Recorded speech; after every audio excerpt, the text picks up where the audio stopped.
Good evening, everyone. It's really good to see you all here. I am Cole Takanikos, and I hope I'm pronouncing that correctly.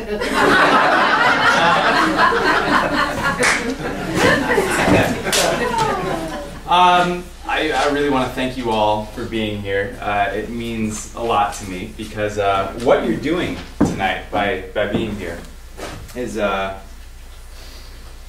feeding me. As many of you know, I've just moved into Seattle, and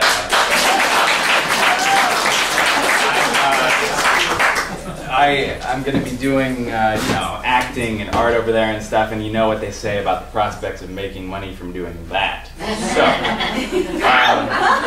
tonight, what I'm going to be doing is I'm going to be singing a few songs for all of you. I'm going to be doing some monologues. And I'll be also reading quite a bit of poetry, which, so don't worry, it's good though.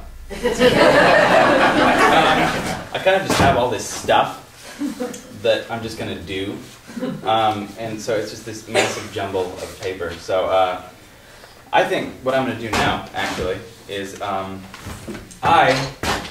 when I was a younger lad rather, the first poet that really inspired me was Pablo Neruda. And I mean, I feel pretty cool that I can say, yeah, when I was 6, I was really into Pablo Neruda. Yeah, that reading a lot of him, or hearing it probably rather, led to me writing what may perhaps be one of the most famous poems ever written on the south end of Whidbey Island.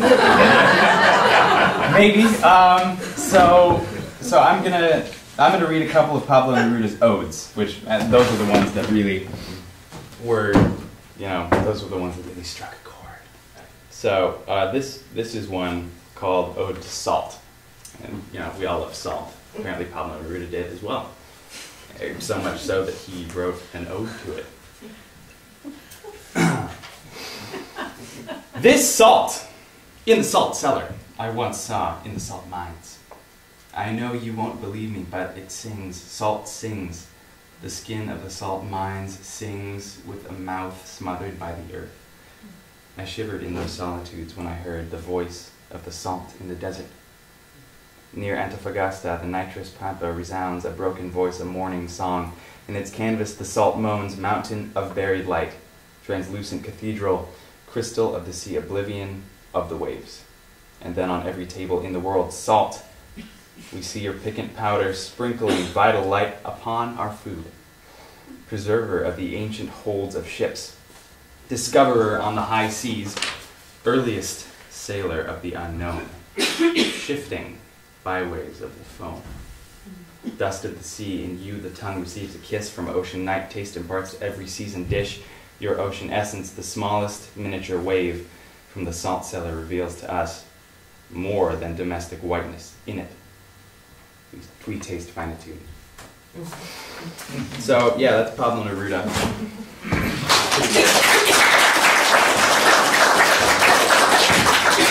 So now, I'm sure what you all really came here for. I am going to read to you the ode to infinity, which I wrote when I was 7 years old. So, I dictated. They said you were 5. What? You were 5. I told them you were 5. I was 5? You were 5. I was 5. I thought I was 7, but I was 5. No, you're 5. So, yeah, I dictated to my dad, what was it, on a typewriter? Yeah, and you went pretty fast. I had to go pretty fast. Yeah, but he kept up, and we documented every word of it. So this is Ode to Infinity by Cole Takanikos. Infinity is so long that it never stops. That if somebody walked, they would never reach the end because they would die. And walk their whole life. That if you wanted to print your handprints all over the Earth and the North Pole, you would be printing handprints everywhere and never stop.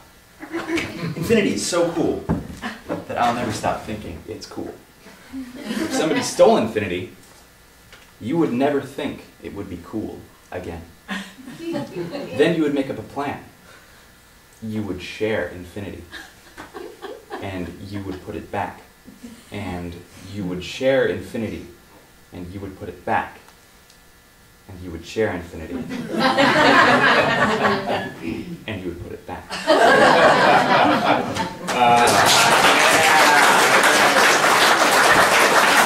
So, you know, obviously, this particular spot in the hallway was getting a lot of traffic. So a ton of my peers would come up to me and be like, "Oh, Max, I love that poem of yours. It was about your ex-girlfriend, right?" And I would say, "No, nope." And they would say, "Oh, it really seemed like it." And so many, countless people told me this. And I mean, that's kind of funny in itself, but the really funny part is that I wrote it about my cat. whose name is Guinevere. She's very beautiful. Unfortunately, she couldn't be here tonight. She's busy napping.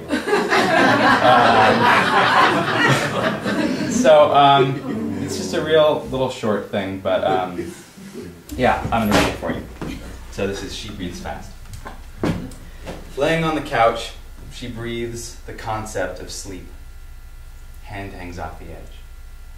Black hair frames her rich, insightful eyes that see me standing beside her. Beauty is lost in the flaws when we rest here. Racing, she breathes fast. It's beautiful. I will gladly read it again. Would you please Sure. read it again? I can do it in a funny accent if you want. Or I'll do one more serious one and then I'll do it in a funny accent. Sound good? Yeah. Okay. Just because it's so short, we might as well get more mileage out of it.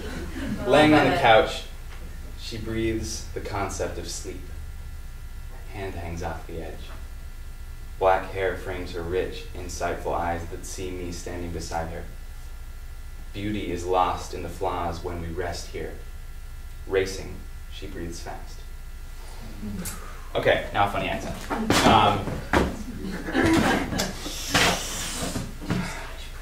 Scottish brogue. I heard Scottish brogue. Okay, Scottish brogue.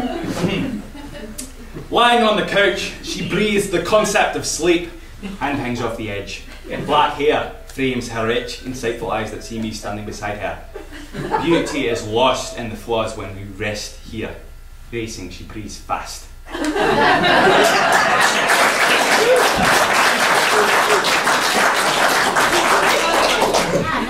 Another accent. Different accent, same poem. Okay. All right, I'll try it. I'll try Christopher Walken. There you go.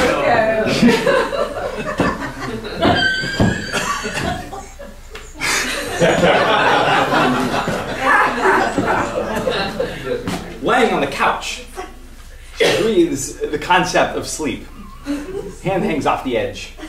Black hair frames her rich, insightful eyes that see me standing beside her. A beauty is lost in the flaws when we rest here. Racing, she breathes fast.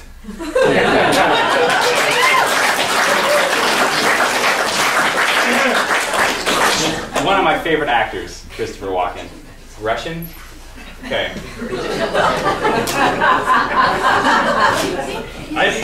I mean, I don't want you guys to get sick of this poem. Laying on the couch, she breathes the concept of sleep. Hand hangs off the edge. Black hair frames her rich, insightful eyes that see me standing beside her. Beauty is lost in the flaws when we rest here. Racing, she breathes fast. That was the last one.